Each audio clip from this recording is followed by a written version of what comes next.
People always ask how I balance my family life with 400 shows a year. I'm just doing what I love with the people I love.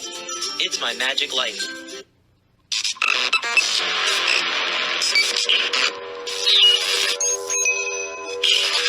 I like Wes Iseli. I like everything about him. Guys, we are back. And this week we have a legend in magic. Yes, I've said that before, but this guy has been on my television since I was probably 16 years old. Monthly, I watch his clips. I love this guy. Saw him in person several times. He even did a trick for my daughter, and I was holding on to my wife like this because he was doing magic for my daughter. Guys, it's the legendary Kevin James. What's up, buddy? How are you? Great, Wes. Thanks. Dude, Hi, Natalie. we saw you on tour at the Illusionists. So magicians think I'm crazy, Kevin. I'm not into rock stars. I don't care. You know, if the Beatles called my daughter up and had him sing a song with them, that would be amazing. But I'm not into. Dude, you did a magic trick with my daughter. No cell phones, no pictures, no nothing. They were people watching everywhere, and you were 3 feet from me doing a floating rose with my 8-year-old daughter. Oh, I think even younger. And I was just well of emotions. Oh my gosh, my whole worlds are colliding. It was the most magical thing. Thank you for doing that. You had no idea, but man, it made my month. It was awesome. Kevin, you're the best, man. Well, I hope she has good memories. It was amazing, man. It was amazing. So I want to get started with you for the people that don't know. How did you get started in magic? Well, it's okay. Gosh, it was a magician at my elementary school. Just some I lived in a little village of 2,000 people, pre-internet. So there were no magicians living there. There were no magic shops there. It was basically after this guy came through and did a show for the class. I don't even remember his name, but I went straight to the school library and tried to find all the magic books I could find, and there were about 6 of them. And basically, I started reading those and checking those out over and over again. And I was the only one checking them out. And one day I asked the librarian, "What happens if I accidentally lose one of these?" And she goes, "Oh, you just have to pay for it." And I'm like, "Really?" I've got one over here somewhere. That's great. And then I used to mow lawns as a kid, and one day this neighbor of mine said, "I think there's some magic place not far from here." And I go, "Like how far?" And he goes, "Like an hour drive." And where is it? He goes, "Oh, it's Colon, Michigan." And so I discovered Abbott's, talked my parents into driving me there, which was like the longest hour of my life. And they had a billboard on the edge of town. They were smaller than I was. I was 2,000, they were 1,000 population, and but they had a billboard on the edge of town back in the 70s, and it said "Magic Capital of the World," and I just about lost it when I saw that, and I'm like, okay. And that experience of finding, my first magic shop being Abbott's, a place with such a big history. I remember every minute of that next like hour that we were there.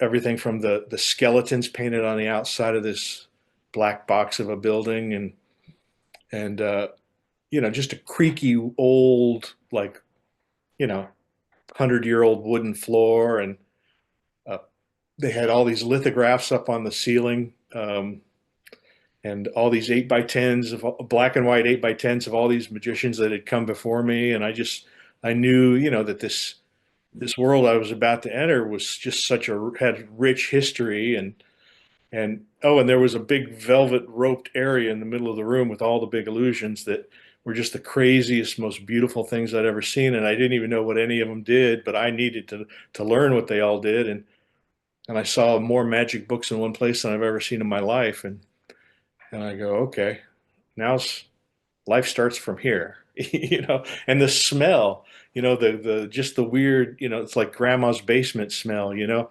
of just the musty old building. And if I smell that somewhere, it takes me right there. And So, and I was lucky enough to have some great demonstrators at that time who kind of guided me. Uh, like I had just seen the Houdini movie with Tony Curtis, and I wanted to do the broom suspension so bad I could taste it. And Tim Wright, Skildini, Okay. Yeah. Tim. He was a teenage demonstrator there, when I was trying to learn, and he's like, you don't want to buy that, you can't build it, and you can't perform it, and so here's a couple other books, there's a bunch of stuff in here. Read these books instead. So I had good people, kind of pointing me in the right direction. But Who else was demonstrating back then? well, a guy named Jack Barrows. I don't know if you were ever at Abbott's. Okay. Jack was a nice guy. Gordon Miller was there.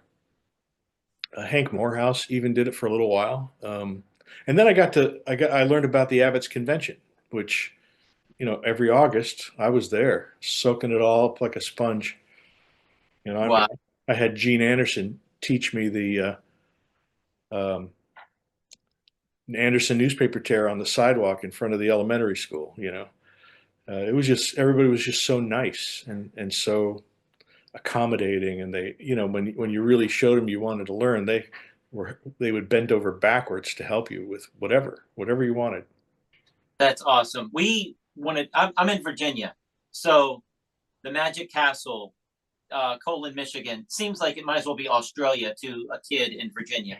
Sure. So we were doing a show, a beauty pageant circuit. All the finals, the state finals, hired me to do the whole East Coast, and we're in Ohio. And I'm like, Natalie, we're pretty Midwest right now. I know there's a place called Abbott's. Let's look on the map. And we pulled out the map. This is 2006. Oh my goodness. Right? Yeah. I think 2006. Oh. It's only that far, Kevin. It was 9 hours after our show. Oh my God. Right before closing of Abbott's, and we toured the cemetery. We had a great time. It's magical. I carried the catalog in my book bag in high school, the 25-pound. I don't care about math books. I needed my Abbott's book in my book bag. Yeah. Oh, I memorized that sucker. Yeah.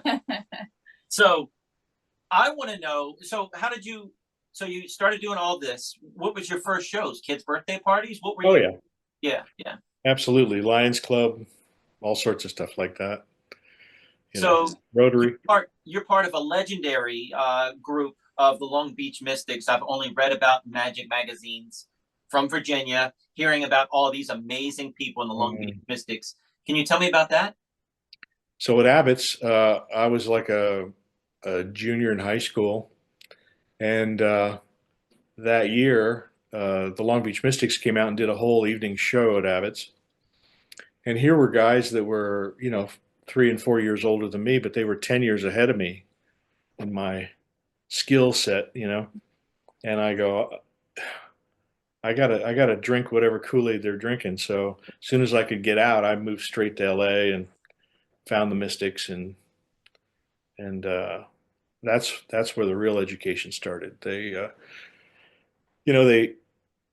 were just so there were adults in the room, and those adults were Stan Allen and Mike Caveney and Les Arnold and Bill Smith, all former Mystics.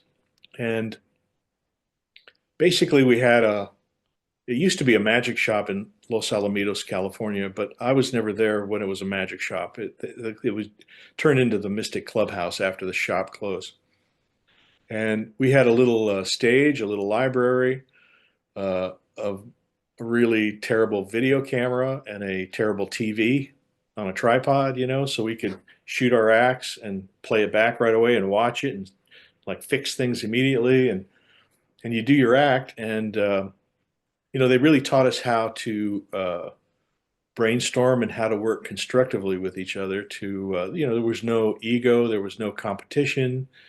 It was all just about let's all get better, and there are ways to say things like instead of just, oh, that was crap, you go, well, did you ever think of trying this, or maybe this could work, or I'm not really buying that, but how about this, try it like that. So it was all about creative, tear the act down constructively and then build it back up, and then you'd come back a month later and try it again. And there was a a show that the Mystics put on once a year called It's Amazing, and it was, it's some, school theater, but we all wanted to do it. So that was, you had to get your act good enough to get on that show. So we had a goal, short-term goal, and some of us were starting to get into competitions. Like, okay, well, we're going to go do the Pacific Coast Association of Magicians contest this time, or mostly local. But and some of us were in both the Castle Juniors and the Mystics, which I was one of those. But actually, the Mystics were, I think, were a stronger club for me, just because, you know, it wasn't a social club. I mean, we had fun, don't get me wrong, but it was about getting better and helping us all get better. And see, the local IBMs and SAMs are like, that's good, that's good. Who's performing next? And there's no criticism at all. Yeah. Not that you don't want to tear people down. You don't want to, yeah. But do it in the positive way, like you were saying. Yeah. So for all of our listeners and everything, you talked about the older people in the room. Who is in your class? Because I don't think Natalie knows. Sure. So the Mystics has a long list of producing professionals. You've got Todd Robbins, Dirk Arthur, Kalen. Mark Kalen, Ginger. Yeah. Michael Weber, Dana Daniels, Victor and Diamond, David Diebel. Rick Thomas is in there too, right? Yeah. Yep. For a short while. Armando Lucero. Some strong acts. Is it still going? Do they still have a Long Beach Mystics? It's not, but funny enough, I just built a warehouse in my backyard here in Vegas, and about a year ago, the guy that runs the Castle Juniors program said, there's two guys in Vegas, two young magicians who are driving to Los Angeles every month to be with the Castle Juniors. I'm like, well, that's some dedication. So I said, so he says, can you like meet with them and see if you can mentor them at all or whatever, help them in some way? And I did, and I just, at the same time, I'm building this warehouse in my backyard that is, because I want to stop renting a warehouse and just like consolidate everything at home. And it's going to have a 30 by 40 rehearsal space in it. It does now. Actually, I was out there trying to connect to the internet, but I was having trouble. So anyway, I'm going to try to reconstitute a club here in Vegas that has the ethics and the mystic ethos. Wow, this is going to be a whole new generation of super professionals. That's awesome. Yeah. Yeah. Because there's, we have almost 3 million people here in Las Vegas now, so there's got to be a bunch of kids that are interested, and I've already spoken to Stan Allen and Armando Lucero and Victor and Diamond. All these guys still live here in Las Vegas, and they're like, yeah, let's do it. Bill Smith, he's all on board for it.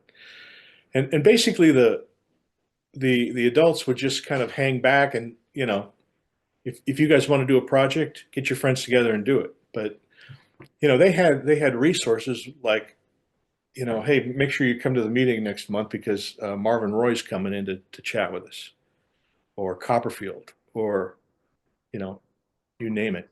They had Blackstone Jr. was in town. So they had a lot of, friendships that they could pull on to get, and here in Vegas, everybody comes through. So I'm sure that's not going to be a problem at all. And, Charlie Fry wants to help. Juliana Chen wants to help, people that weren't mystics, but they're top pros. Wow. So is it going to be able to run when you're not home, when you're on tour? Absolutely. We'll find a way to make it work. Golly, that is awesome. All right. So I have 3 pages of notes here, and I don't know where to start because there's so much. There's so much. What was your first television appearance? I posted recently on the Magicians group of you on Paul Daniels. Was All that your right. first? That wasn't your first television. Well, You first, always remember your first. first international, I think. Okay. I mean, I did some, local TV, but it's not really worth mentioning. Um, local Los Angeles stuff, you know. But that was the first international TV. Uh, and then I did, World's Greatest Magician is at the Magic Castle. That was kind of an early one. That was my first like national in the States. That was the Fox special, right? No, that was CBS, Okay. and it had some really good magicians, Kozak and Lance Burton and Rudy Kobe, and that was a fun one. Wow. So on that video of you with Paul Daniels, yeah, you had Antonio. I want to talk about him and how you partnered up with him, Sure. which is a little person sidekick partner, which is genius in your behalf because I have a 13-year-old daughter and 4-year-old twins that I'm trying to put into my illusion show, but Uh-huh. they keep growing, Kevin. You build a box once and you're done for life, man. You're a genius. You're a genius. So that's my thinking. Wow. But I'm watching this bit and I post it and I'm watching it. People are commenting on it. But after he vacuums up Antonio and a vacuum cleaner, and then he goes with the tube and he gets mad and he picks him up by his nose and carries him off stage. You had me. I felt like I was 15 again with my VHS. I'm rewinding and playing. How are you picking him up by his nose, Kevin? That was so great. That was my favorite part. Everything was amazing, but that was my favorite part. Amazing. So how did you hook up with Antonio? So when I first moved to LA, I decided to kind of park between Disneyland and Knott's Berry Farm so that I could work either one and be close. And the Mystics Clubhouse was not far from there. So I found a dinner theater. It was kind of a chaotic dinner theater, pretty close to Disneyland, called Crackers. And it's kind of one of those places where the waiters get up and sing, and but they also had uh, a live band that played the whole night, and half the room was a bar, half the room was dinner. You know, place where people would bring people for birthdays. It would get rowdy. Everybody would get kind of drunk, and there was a balcony that was surrounded. So, and it was really a great place to cut your teeth on how to get in, get out, knock them in the teeth, be practical, be as strong as you can, as quick as you can. And the stage was not very big, but it was like in the middle of the floor, and there was people sitting all the way around the stage, and then a stairwell that went up to the balcony, and there were people 360 in the balcony, and then you had the dressing rooms were in a room behind the stairs, or up at the second level. So you had to take your props, carry them down the stairs, do your act, sharing the stage with the band, knock them out if you can, take your props and go back up the stairs to the dressing room. That was pretty much what you had to do. So you had to be very selective with your material as far as sight lines and what you could do, but you still had to like be as play as big and as funny and as loud, and you had to deal with hecklers and drunks, and so it was challenging, but it was worth it. It was great, and Antonio was there as he was a hired kind of a strolling character. He did bits in the show also, little character bits with the band, but his main job was to just walk around and mess with people, just as Charlie Chaplin, little Charlie Chaplin. He'd walk up to your table at dinner time and he had little bits and gags and funny things that he could do with people. And I never really hired him because of his size. I hired him because he connected so quickly with the audience. They just fell in love with him. He just had that something that they just were like, oh, I love this guy. And uh, I worked with him for 2 years there before I ever asked him to start working on an act with me. and I had no idea that he had already worked in magic before. He had worked in the Tihani show, Circo Tihani, and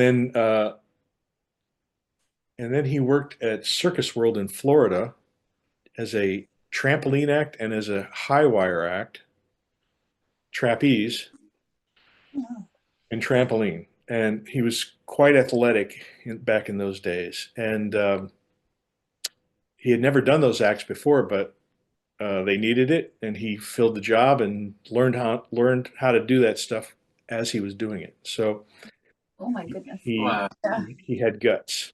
Yeah. And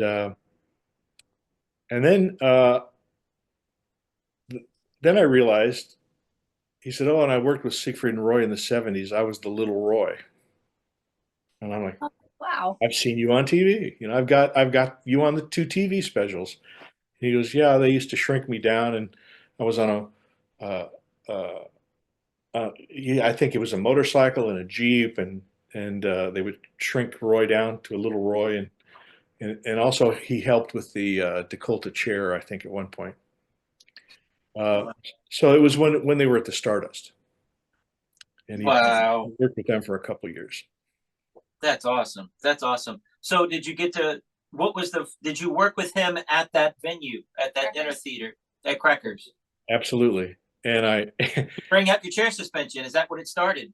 well, yeah. So I took the piano player's bench and had a duplicate made that could support the suspension, and switched them out. So now the guy was playing with my bench through the whole show, and at some point, Antonio had another bit in the show where he was this janitor guy, and he did some funny janitor gags, like like the toilet in the bar is clogged, so he's the janitor that they called up to fix it, and they some byplay with that, and so then later in the show, um, I would come on stage and start to do my act, and he'd come up behind me and just start like cleaning me, with a feather duster. I'm like, yes, stop. So I'd borrow the bench from the piano player and put Antonio up on the bench. Say, just stay there, don't move, and I put his little broom there, and he'd just be kind of like hanging there and just still messing with me, and so then I have to hypnotize him and lift him up and put a little mop under there, and so now we're doing the suspension, but surrounded on the bottom, surrounded on the top, and now you know uh, you can swing him around and pass it around. So it was like it played great on that stage because people were so close and they could see it from every angle, and so that was the first trick we did together. Wow. And he goes into Abbott's asking for a broom suspension. I know. I look where it came. Yeah. That's awesome. That's crazy how it kind of wrote itself though, because he was already doing the janitor bits. I thought that was you putting that in. That's awesome. Yeah, no, it was like that, and then um, and then Stan and Tina Leonard had a broom suspension using making the platform like a cart, like a Mm. janitor's cart. And so we um, uh, kind of went in the same direction with that. And it was great because the cart totally made the sense for the bass, being a cart. And then I added things to it, like we could add lean shoes. So when I hypnotize him, we can, do those lean shoes with the little guy, and for the hypnosis bits, and it could be weighted, so I could really swing him out to the other side, and it just made it easy. It made it super clean to get on and off stage, and so there was nothing left behind, no bass to go pick up, and it was just very practical. And then I had this other thing in the act, this amputated arm thing with a box and a pedestal, and I had to wear a harness for that kind of thing. To support the box while I did all that, and I realized, without any without too much adjustment to my harness, it could match his harness so that it would connect, and I would be able to do the nose thing. Wow. So it's funny how things just kind of like Whoa. find themselves, uh, and then Mike Cavey put out a book called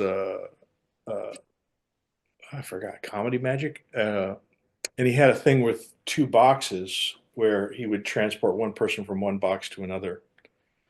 And so then I said, okay, well, let's try to make this a vacuum cleaner, and that's how kind of the vacuum got organized into that, and then I was just trying to figure out how could I get this Chaplin character on stage for the first time. How can I like introduce him into the show, in a magical way?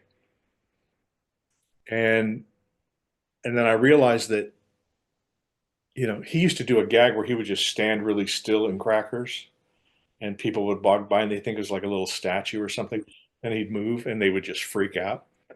And I'm realizing that because of his stylized makeup, they can't really tell that he's real, and because of the size, they don't think he's real. They don't think he's a human. And when in fact it was that stylized makeup that really made him look not real. And but his impersonation of Chaplin was so spot on. It was great. And so I thought, well, if you stack his body parts together, and then he comes to life, and just not just comes to life, but does this perfect impersonation of Chaplin, now you've got something. So it was a surprise, and it's like, whoa, look at that! He's really good. So that's when the Chaplin production. That's kind of how that developed. Have you seen the Chaplin where he puts all the pieces in the tote, the crate? I'm not sure. I'll have to show it to you. It's Yeah. amazing. It is so great. It is so good. So he was he played the janitor, and then he came back as Chaplin, but you built the puppet. Well, so we couldn't do the Chaplin box at Crackers because there was no way to get the box up there. Okay, yeah. Or really see it, except from the front. But we only did the janitor at Crackers, and then I did kind of like a stand-up, magic act where I would do cigarette and coat, and then produce a big duck out of a guy's jacket, and then put the duck on the stool, and I realized that when you stroke a duck's back, at least my duck would wiggle his tail, and it was really cute and funny. So I would pull this large duck out of this guy's jacket, toss him the jacket, and these ducks, they open their wingspan and they're flapping, and your hair's like getting blown back, and and it's big and it's huge, and then I set him down on this stool, and I pat him like a pet, and his tail goes wah, wah, wah, wah, and the audiences laugh. It was just cute. Yeah. So then I turn around and I pick him up, and I come back around and I kiss his head, and I rip his head off and throw it up in the air and stick it back on, and he's back together, and then run off stage with him. Top value there. Yeah, that's great. So that kind of like was just a great like little encore quickie, from the producing the duck. So how long were you at Crackers? I think 3-4 years. And then what? I just got busy with all sorts of other things. At some point, I was working the Castle. I was working Comedy Magic Club in Hermosa Beach. I was, doing I had restaurants that I was working. Is Hermosa big enough to do illusions on? What? Is Hermosa Beach, the Comedy Magic Club, is it big enough to do any illusions on? Yeah, it is. It is, especially if they're like broom suspension, those kinds of things. Okay. But I think we did Chaplin box there also. Yes. The one thing about the club is that it's hard to see anything from the knees down. So because it's kind of a flat audience. Comedy Club, yeah. So producing the bowling ball, they're not going to see too much. So. Yeah. But yeah, it was a great training ground also. And So how long was it until you ended up at Crazy Horse? gosh, late 80s, I was at the Crazy. So how long was your run, or how long was your run, and how long was your set? Because Rocco, I think, only did like 15 minutes a night. Maybe I'm wrong. Most of the acts are shorter. Most of the acts that work the Crazy are like Rudy Kobe was 3 minutes. Wow. Oh, wow. Mullica was 6, 7 minutes. I was about 6, 7, something like that. And how long were you there? On and off for about 3 years. Did you love it, or I Rocco? did. I did like it. He didn't like it because creatively, I can't say the word. You couldn't switch anything He up. couldn't switch anything up. He didn't like that. They wanted it exactly like that. Yeah, that bothered me too. Okay, okay. But work on it for the next gig. Yeah. Yeah. So that was another question I have on here. When you're on tour with the Illusionists, I was following. I guess it was. I'm blanking on everybody's name. Stan Sperry Mhm. and such. And you guys were backstage, and you just looked bored out of your minds. What did you do to fill all that downtime? Well, there's always something to do. Is there? Because when you're in a union, they're moving your stuff, which is another question I have. I don't want anybody touching my equipment. I don't know how to Yeah. let go of that. I don't. If something It- gets wrong, I look bad. yeah. So with the Illusionists, we got kind of spoiled. We had our own props people. Okay. So if we had big stuff, they were the ones that were setting it up. But if we had something big that took 3 or 4 people, you'd have the one props guy that knows what needs to be done, and he'd get 3 guys to go, okay, screw that in, move that left, put this panel in and tighten it up. So he was there directing, how to put the stuff together. And small stuff we all did ourselves. You were allowed to, because I've been told that in unions you're not allowed to even plug in anything. You're not allowed to do anything. Well, yeah, you're not allowed to plug in stuff, so you ask permission before you do it, and they'll usually say, "Yeah, go ahead." But it's about respect. Yeah, okay. That just always freaks me out. We haven't dealt with that in Virginia and East Coast traveling that we've done. So yeah. So are you creating magic in your spare time? Are you writing books? What are you doing in all that downtime? Yeah, you're working on the next part of your show, or whatever the next level is, whatever the, you know, you know, all sorts of. I never had a problem finding stuff to do. All right, all right, all right. Yeah, because I just remember seeing a video of you, Hobson. It was Jeff Hobson and Dan Sperry, and you guys were just twiddling your thumbs, and somebody was on a call. And you're like, ha, and you're just waiting for the next show. And I'm like, man, Well, okay, yeah. If it's just before showtime, we're all sitting around waiting to yeah. do our spot. But you know, a typical day on the Illusionist would be, you roll into the city at, 7 or 8 in the morning. The crew, bus would get there before the cast bus, and they would have to be like working at 8 a.m. Unloading the trucks in the theater, and then we really don't have much to do until like noon or 1. So we would go find our dressing room and set up our personal stuff, and make your phone calls, do your business stuff, and if anything needed to be repaired, work on that, or make snowballs. I mean, there's all sorts of stuff to do. Was Hobson a part of the Mystics as well? No, no. No. Jeff was out of Detroit, and Okay. he was already doing comedy clubs by the time he got out of high school. So He just seems like such a part of that clique. I didn't know. yeah.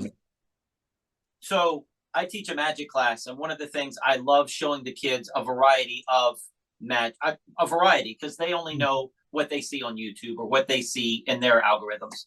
So when I show them your spot on AGT, they freak out. They don't know anything like that exists in the world. It's amazing. You want to talk about your AGT run, your BGT run, and and them calling you back for the Illusionists and all of that? Yeah. So my first time on AGT was so Nathan Burton is a friend of mine here in Las Vegas, and he did the first year, and I thought he went in like guns a blazing. You know, I mean he tried to figure out what they wanted and how to give it to them, and uh, you know, even if he didn't make it to the finals, he was like, "Well, why don't you let me produce all the finalists? I'll find a way to make them magically appear." You know, so he was just like, "It's all about airtime. It's about getting on and having your name and your face and whatever. Maybe you'll get some good footage out of it." So Nathan was like, "Man, you got to do this second season," and I'm like, "I still don't." You know, I saw the whole thing the first season with David and Dania and how he like got into a fight with Piers or Simon, and I'm like, I just don't want to play that game. And he goes, no, they, you know, he's just, you know, David is, you know, just kind of aggressive in that way, and it was easy for him to, and David also knew that you know, it made for good television, you know. So, but I didn't want to give him that. Yeah.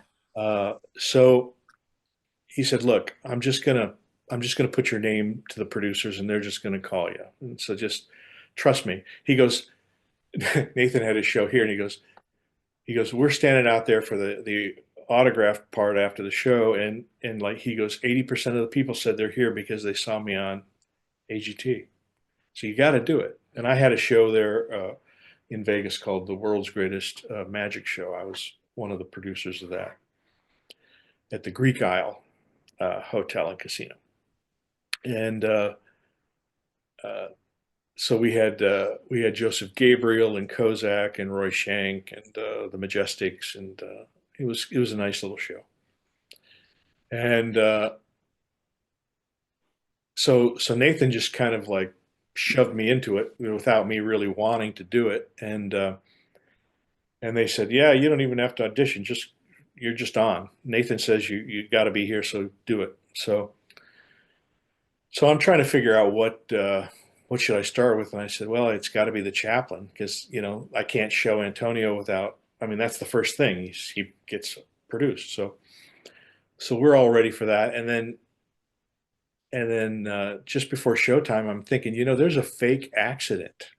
There's one moment where the head falls off the body and rolls into the audience, and I, I probably picked the wrong trick because they're all going to buzz me as soon as this thing happens. And the good part is that so I told the director, I go, look, it's one moment this head's going to roll down these stairs and into the audience, so be prepared to catch it and be prepared to catch the reaction of them when it's happening. He goes, gotcha, covered. So that happened, and the funny part was that Hasselhoff jumped up and grabbed the head and like, you know, like gave it back to me, like, which you know, and Susan Osborne is laughing really hard, and so let me get back up just a little bit. So the curtain opens up, and they like to create drama for you. So they'll say, okay, you're going to have 3 minutes to do this. So you re-edit your music, redo your blocking, so it fits into 3 minutes. The day of the show, they said 1 minute. We have too much show. So I'm back there in my computer trying to like, you know, fix my music, and I said I can't take the body parts out. I've got to have them preset on the floor. So curtain opens up, and the three body parts are already spread out on the floor, and the box is already vertical.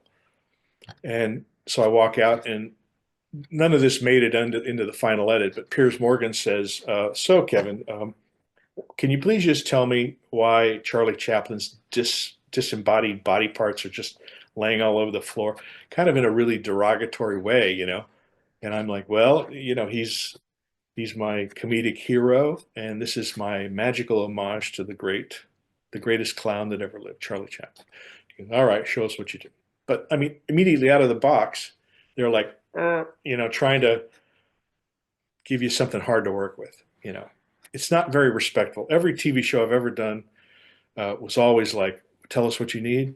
Good, we'll give it to you." You know, And this, But back then they didn't want Magic because he was trying to get a musical act to sign to his label, correct? I think so. Yes. I think that was the real gist of it. But I didn't want, you know, I didn't want to be thrust into this negative conflict, kind of chaotic. To me, it just felt really unprofessional and doesn't let the artist do what they do best.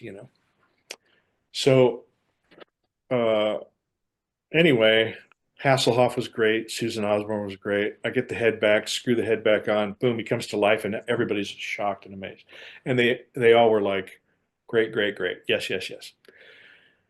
So I felt like I dodged a bullet on that one. Because I was backstage even before I came out, and they were buzzing acts that I thought were really good. I mean, just like I'm going, oh my God. Are you watching on a monitor backstage? Even Oh at yeah, that and stage? they're watching us watch the monitors, Oh, filming us, and I'm like that juggler was great. They shouldn't have buzzed him. So uh, second round, they say, do your best thing next, because if you don't get through the next round, you won't be able to do your best thing. So I thought, well, it's got to be the operation. So I'd never really done it on TV. It was fairly new at that point, and so so nobody knew how it was going to go. I mean, they didn't know, I didn't know, but I knew it was getting a good reaction live, so I thought chances are it'll be fine on TV. So we did it, and it went great. It really went great. And then in post, uh, they just the editors are really trying to take every second of air out of everything. They compress it. They chop off the beginning. They take 3 seconds out of here and squish it together. They speed things up. They try to keep the story, but they take out any dead time or any. I mean, TV time has to be much faster than live. I can do something 6 minutes live. They want it 3 minutes for TV. So uh, we did it like normal, but it's kind of a happy accident. The editors of AGT chopped out the whole bit where we roll the table off and bring the guy back for the switch, because they noticed the guy looks the same there, the guy looks the same there. They cut out the whole switch. So it made it YouTube proof. It was great. The guy lays down, staple, staple, staple. He's up and his feet are back together. It was freaking the best. I mean, I never told anybody to do that. It was right. just so lucky that they decided to do that. So now, if people were rewinding their VCR, there was no way they were going to. That video has to have like 1 billion views at this point. Yeah, it had a lot back then too. Before things went viral, it was viral. Wow. So I just got lucky with that one.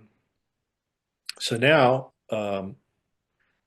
we got pretty far along, and now we're in the top 20, and you get on a joint call with Simon Cowell and some of the other producers, and they're saying, well, why don't you tell us what you're going to do for the next bit? And I said, well, I think my best thing is to go in this completely opposite direction and do floating rows in the middle of the audience with a little kid.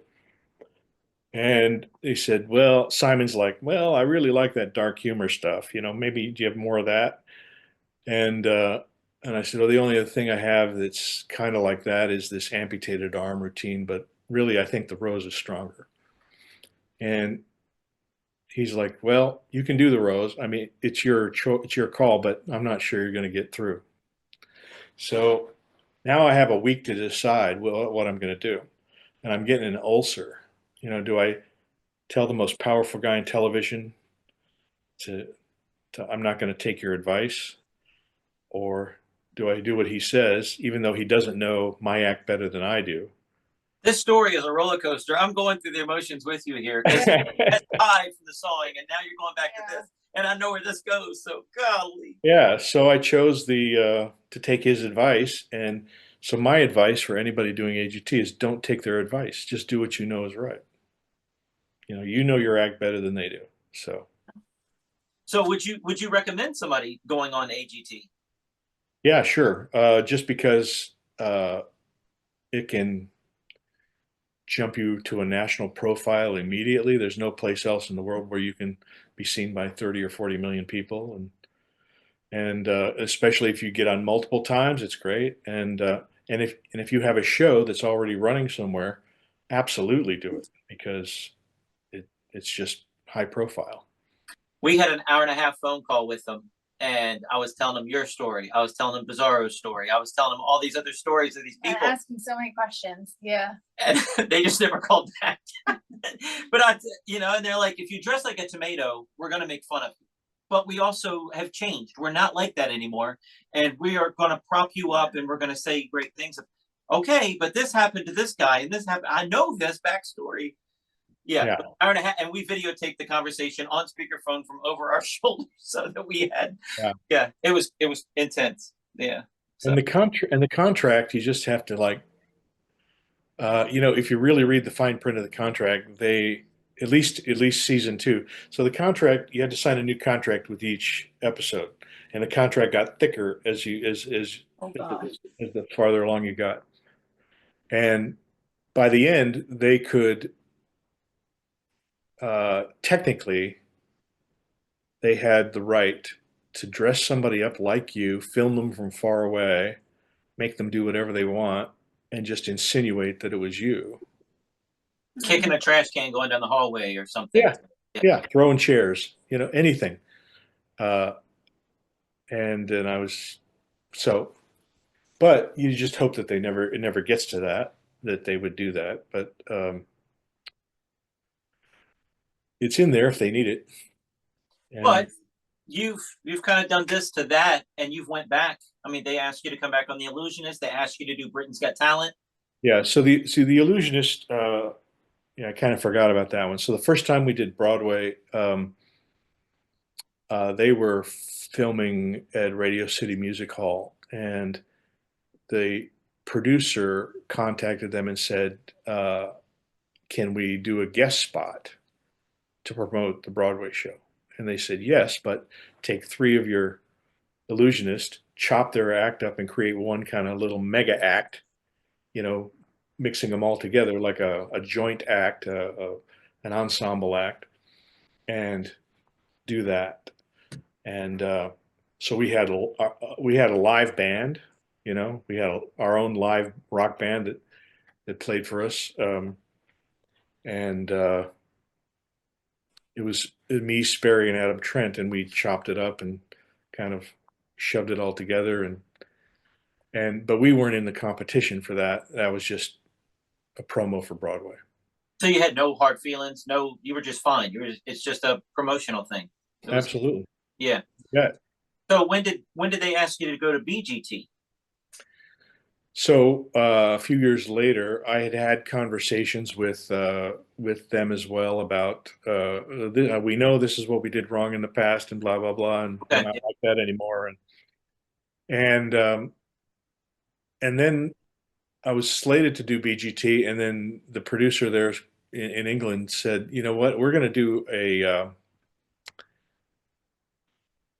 do a TV special, a BGT produced TV special of the top magicians. So we're going to have 10 magicians. And instead of doing BGT, we want to move you over to this TV special." So it was shot, you know, like a BGT thing, but there was, it. Uh, I don't know if you never know if these things are real or not. I tend to think that the producers just pick who they want, Yeah. Yeah. but it didn't matter. You don't really go on to win it. You go on to derive good footage and hopefully something goes viral. I mean, the operation going viral, on that year 2 got me the White House. Wow. I got a call from the social secretary at the White House after that, and they said, "We want you to come do our Halloween show in the East Room." It was Obama's first year, and uh, you're gonna have to do it twice because we can only fit 250 in the East Room. So, but we got 500 people coming, so it was just me doing Wow. So how 25. big was the set? How long did you do? How much equipment were you able to get in there? Because it's not that big. Yeah, they set up a portable stage and curtains, and you know, uh, we did uh, we did 25-minute set, and 25 minutes. What was your set? yeah. So the set was all Halloween stuff. It was the hand and the operation for sure, and then we they didn't let us. Well, we did a version of the snow. I did floating rows, a couple other things, but. Uh, Uh, what I was going to say is we had to go to the restroom, and they have people. My cast, they're kind of special. One guy's in a wheelchair, and another guy can't handle stairs too much. So they said, well, you got to go up here and down here and around there and up these stairs, and the head guy goes, look, we've got these guys here. Let's just take them to the president's bathroom. Oh, wow. And so we went into this little tiny elevator, and there was some guy that looked like he was 100 years old, dressed in like a elevator operator's outfit. It was the cutest thing ever. But the inside of this elevator was the most beautiful inlaid wood that I had ever seen, and it was not very big, and we went straight to the bottom, and in the bottom of the East Room there's just the presidential bathroom, and we got to go in there, and uh, it was amazing. So, I'm stealing like, embossed paper towels, that have the presidential seal and stuff like that. And I got some cocktail napkins too. And so that stuff went in my luggage. But anyway, it was just really a treat to see this, little behind the scenes of it. So, at the end of the night, it was kind of a windy, rainy night, and we were on like one of the, I think, South Portico or something. And I had to make sure there was something in my suitcase. So uh, we were about ready to load into this car, and I'm like kneeling down right at the door of the White House, and I'm opening up my luggage to make sure I didn't forget something. And all these napkins just blow out. Oh, no. And there's a Marine standing there going,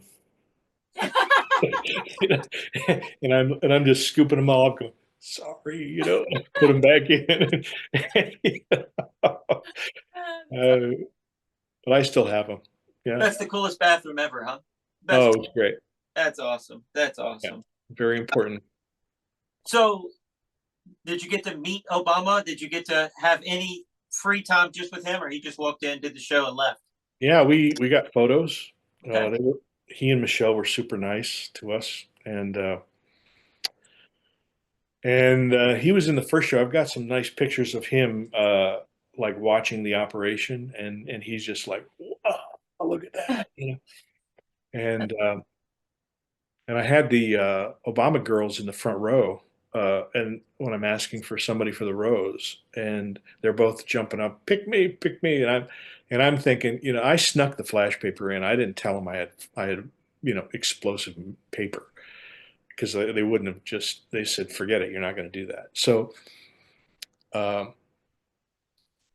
I snuck it in, and I start to think, is when I'm about to pick somebody, and in a split second I'm going, they see some kind of explosion or fire or something, and You're tackled, tased. Something's gonna happen. Yeah. shot between the eyes. I don't know. Yeah. So uh, I said, I just better pick somebody a little lower on the food chain.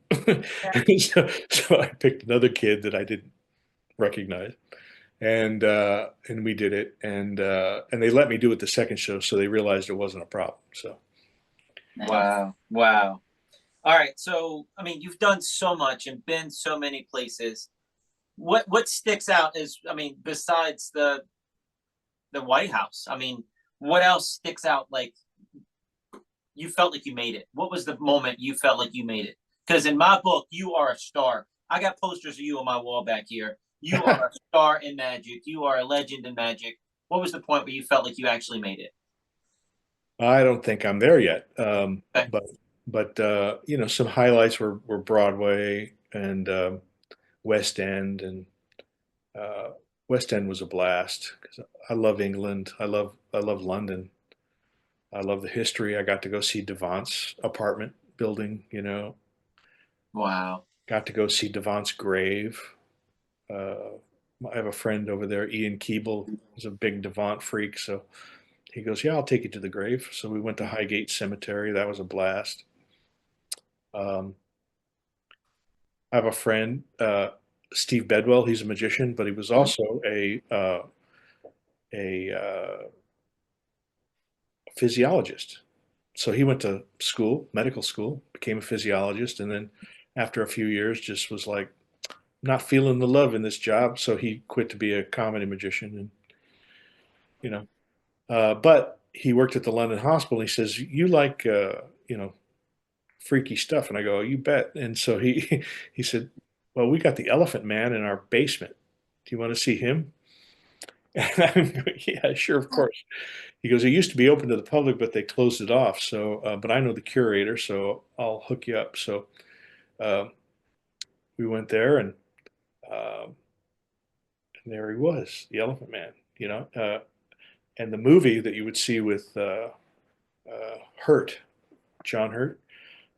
They did it exact. The mask, you know, the hood that he wore with the little thing to see through, and was exact. You know, the stitching on it was exact. And they said, you know, we can take. So basically, a skeleton was there. So I'm not sure how they get all the meat off, but they did, and it was wired up like a, you know, like a display skeleton, and you could see how like his hip bone was all fused and wouldn't bend, and you know, it really, you know, laid bare the what kind of life he must have had, not being able to sleep very well with the weight of his head, and you know, walking a certain way because parts of his body were fused, and um, but you know, they said we could take, you know, 150-year-old saliva from the inside of this mask and tell you exactly what his condition was, because apparently it could be two or three different ones. But they Oh, never. wow. I said, "Well, why haven't you tested it already?" And they said, "Well, you know, we're a working hospital. That's really not a priority for us." So, Wow. Wow. Someone should so do that. Someone should go Yeah. do that. That'd be interesting to know. yeah. So then I, you know, this little display case had obviously one side that would open up so they could like put him in there and all that. And I said, you know, is it okay if I just like touch him? And the, and the curator's, yeah, it's okay. So I opened it up and touched the John Merrick right there on his forehead, and Wow. that was awesome. And So, they in said your, Michael Jackson wanted to buy it. Really? They wanted to buy the skeleton, and then they said, you know, piss off. And then Michael Jackson came back with a second offer, and he said, "Well, if you let me buy it, then when I pass away, I'll give you both our skeletons back." You know, Hmm. and they would say, "Yeah, forget it." But could you but imagine trying to get Michael Jackson's skeleton from his family, you know, even if it was in writing? You Yeah. know? Yeah, I don't think it'd go over very well. Yeah, right. but in your bio, it says that you're kin to P.T. Barnum. So is that what your draw to the Elephant Yeah, Man was? You think? yeah. My dad's mom used to tell us that even before I was interested in magic, and I didn't even know who he was, and then I looked him up, and then before she passed, I said, "Show me exactly how we're connected," and she did. And it's by marriage; it's not by blood, but I still, we're on the tree, so I'll take it. So Yeah, there you go. You're on the tree. Yeah, Sure. yeah. So we're running out of time here. What's next for Kevin James? What do you have any new operations in the works? Do you have what's going on? Yeah, I've over the years created a bunch of illusions that maybe I got in once or twice to one of the tours of the Illusionists, but they haven't been really exposed. So I've got I think it's time to work on my own big project. So I'm going to be entering the Performing Arts Center market on my own Nice. this year. I love it. I love it. So just kevinjames.com. I can find KJMagic.com is where we'll have the news, but we don't have anything to report yet. We're just still in the figuring out the marketing. So. God, well, you got the marketing. You get 1 billion downloads just of the operation thing on AGT. I mean, you're marketing every single day, man. Golly. All right, so we got all that. One more question before I let you go. You've done stuff for Copperfield and Penn and Teller and all these other people, but you've also consulted or provided magic for movies and television, possibly. Mm-hmm. Are you allowed to say a little bit about what you did behind the scenes in film? Floating Rose has been in a bunch of TV and movies that also that I had nothing to do with. Other people taught them how to do Floating Rose. Yeah, I've consulted in all sorts of TV projects and music videos and cirque shows. You got all this stuff, and you're like, "Yeah, I haven't made it yet. One day I'll make it." Right? That's so crazy. Kevin, you are amazing. Thank you so much for your time, man. Thank you. I can't thank you enough. Thank you. Thanks, Wes. Thanks, Natalie. I'm a huge fan. I was shaving this morning. I was getting early. She said, "What time are you getting up?" 8 a.m. I have to interview Kevin at 3. Say hi to your daughter for me. Thank you. The only thing we have left to say is see you next week. Check us out online at wesisley.com and patreon.com/Wes_Isley for behind-the-scenes videos, blooper videos, never-before-seen footage, discounts on merchandise, magic trick tutorials, and more. That's Wes Iseli, spelled Wesiseli.